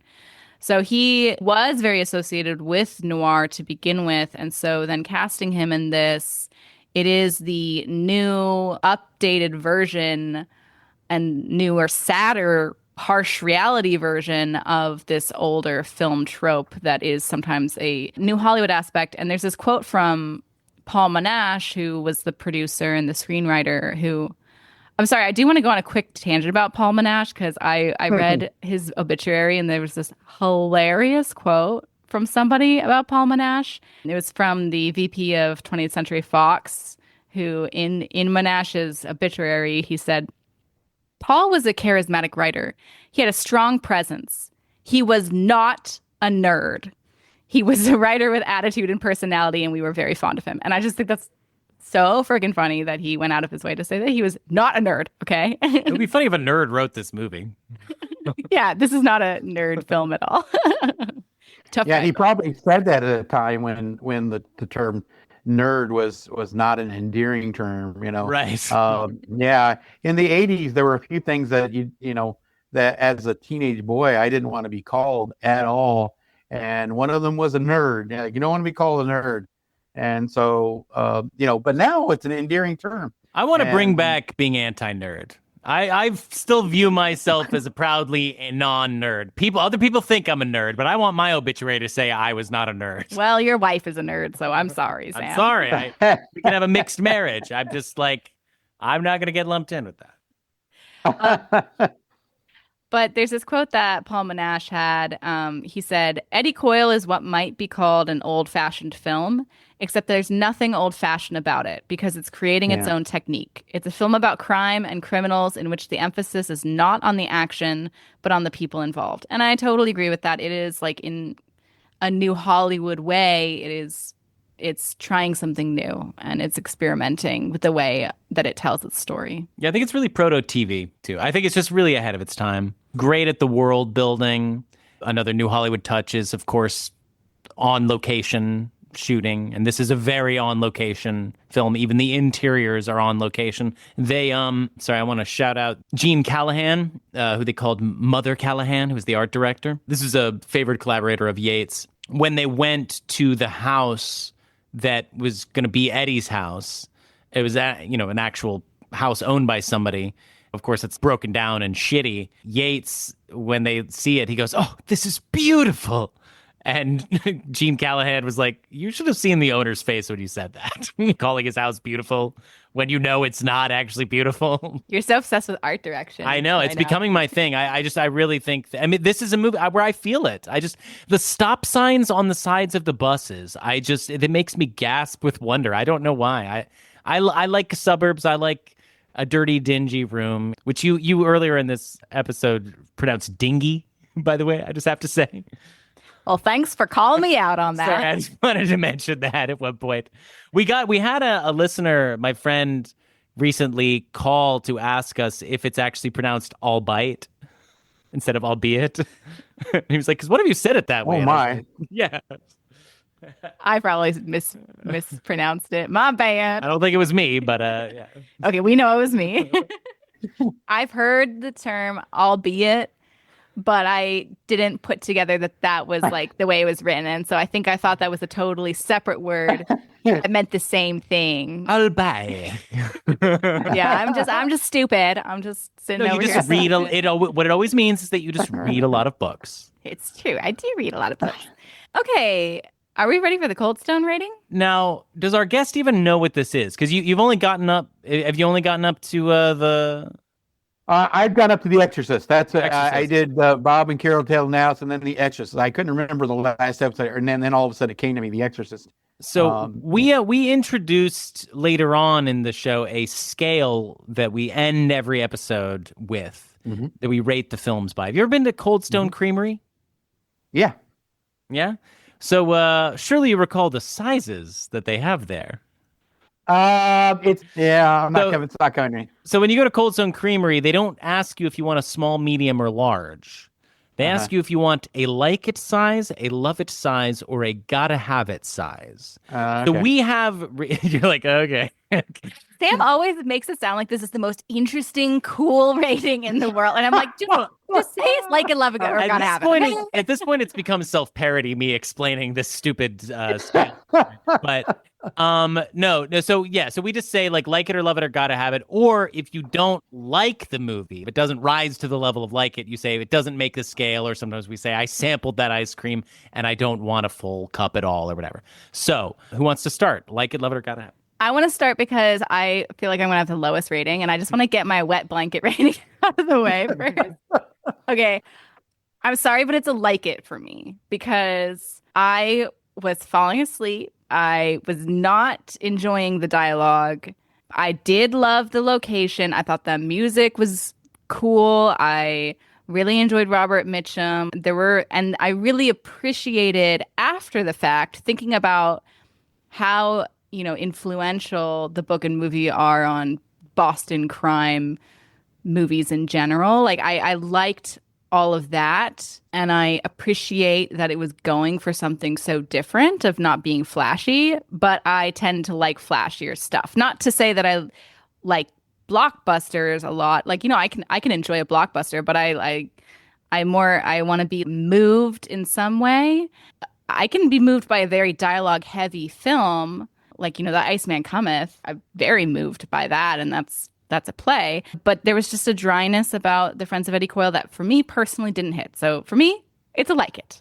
But I hope that for you two, it is higher than that. What's your favorite Boston crime movie? You're a Departed fan, The Departed, right? yeah. Yeah. I mean, The Town's good, too. The Town's another bank robber movie. I haven't seen it. David, do you want to go? My favorite Boston would be The Departed. Then it would probably be The Town. And there's other really good ones. Mystic River. Yeah. Oh yeah. I hadn't thought it's not this quite the same vein, but yeah, that's there too. Yeah. But I'm in the gotta have it, and I have to tell you, I've only seen this movie 4 times, and I watched it 2 days ago for the fourth time, and I like this better than I did the last time, and I liked it better than the previous time, and better than the previous. So every time I'm watching it, I like it a little bit more. And I can honestly say I did the same thing with Cape Fear. Never saw Cape Fear until 2 years ago when I saw it maybe it was 3 years ago when I saw it on the big screen, and somehow the movie escaped me completely. I was not. I wouldn't say I didn't care for Robert Mitchum, but I really had escaped a lot of his movies. And I watched Cape Fear, and it's the same thing. Every time I watch it, I like it more. I like Cape Fear more, and I like Night of the Hunter more, and I like Out of the Past more. But this is number 4 on there, and I gotta have it. I will say, as I was thinking about this movie, I was wondering about the rewatch value, because I feel like it took me a while to realize what the film was about. Like because it just throws you in there, and because it doesn't give you a clear perspective. It took me a while to realize, oh, we are getting a story of the system, and we are getting a story of Mitchum, or Eddie Coyle, trying to get out of his jail sentence. And that whole driving force of the film was lost on me for kind of a while. So I was like floundering in terms of finding the foundation which to read the movie from. So I could imagine rewatching it that I would get a lot more out of it. So I should give it another watch. And I am the Goldilocks here. I am a love it. I feel that I might have actually liked this movie a little bit more the previous time that I watched it. I watched it to prep for our Best of 1973 episode. And I feel like I remembered really loving it. I remembered really loving the score, and that being kind of the main thing that had stuck with me. I didn't actually remember what happened in the movie at all. And so I guess it was kind of like going in blind for this one. It might as well have been a first-time watch as far as the actual content. I love the performances.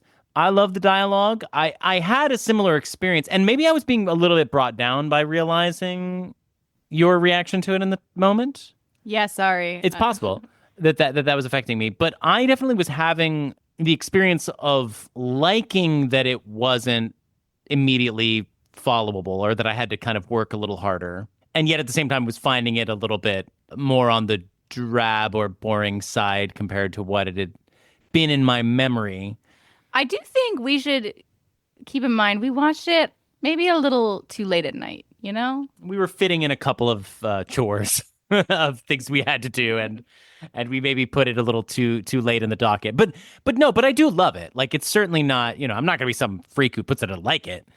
It's definitely a love it easily. And I could see it growing to a gotta have it. And I had the same experience as you, Elena, whereas immediately afterwards, because it is a movie that's a lot about the ending and where it all leads to, and then you kind of like roll it around in your mouth, and you immediately see the influence, and you see how it's a prototypical version of stuff that maybe was perfected. Again, I kind of think that this format might be better suited for. This might be one of the things that I wish was a TV show. I think they could do a cool Friends of Eddie Coyle miniseries, maybe.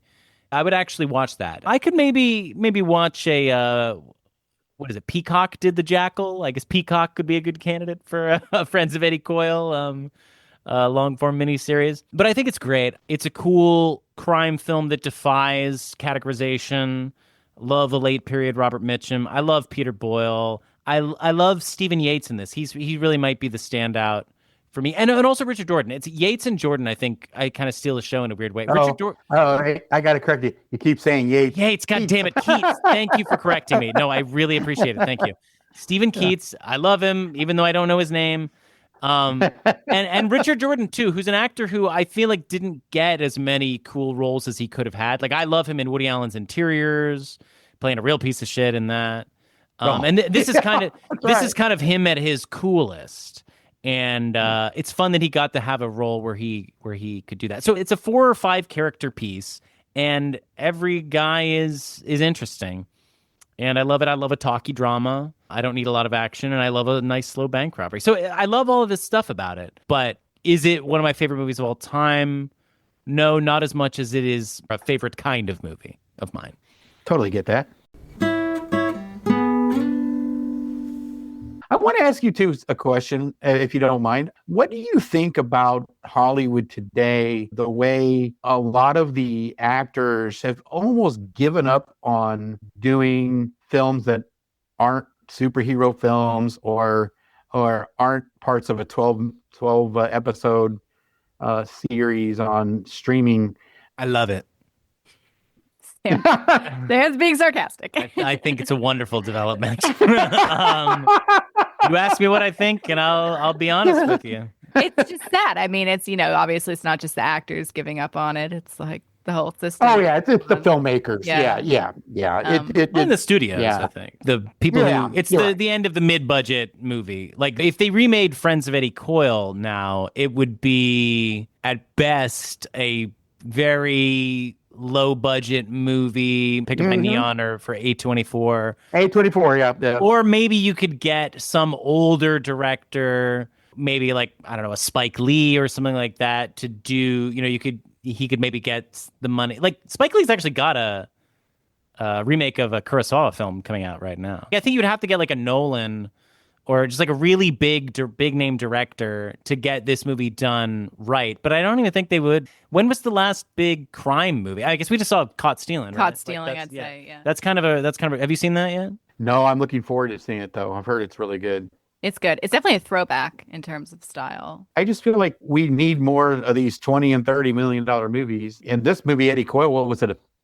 It was $3 million about. Yeah, I was going to say 2.5, but yeah, it must have been $3 million. And that translates into about $20 million today. We need more movies like the, they don't have to be gritty crime movies, but just some more narrative films that we need it. I think it's coming around, but it's going to take a couple more big Marvel flops, I think, to make it happen. I also kind of weirdly think The Studio, the TV show, which I've only watched a little bit of, but I think that is kind of crystallizing this post-Barbenheimer potential new phase that we could go into. And I do think that the popularity of that TV show is kind of, maybe we will look back on that as a kind of turning point. And maybe Letterboxd too. Are you on Letterboxd? Mm-hmm. Yeah. Well, I think that there is a kind of new film culture that I feel is bubbling up, and a post Marvel dominance wave that people are ready for. We've been wanting it to happen for a while. There was kind of the hope that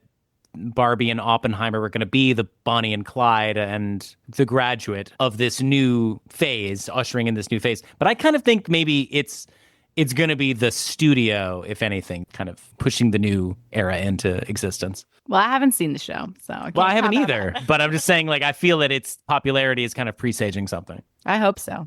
Well, that concludes another exciting new Hollywood adventure. Thank you all so much for listening. Don't forget to subscribe to Kale Your Idols on the podcatcher of your choice. Please take the time to leave a rating or review. It is extremely helpful for small podcasts like ours. We'd love to hear from you, so please reach out to us on Instagram or send us an email to kaleyouриdols@gmail.com.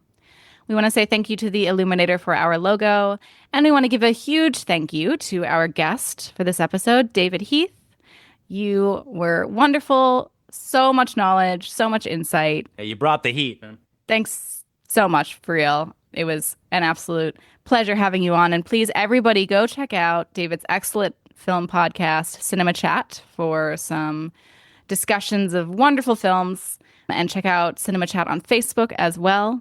And please join us next episode, where we will be celebrating the spooky month of October with Wes Craven's disturbing 1972 take on Ingmar Bergman with Last House on the Left. Hey, Peter Fonda, how did we do? We blew it.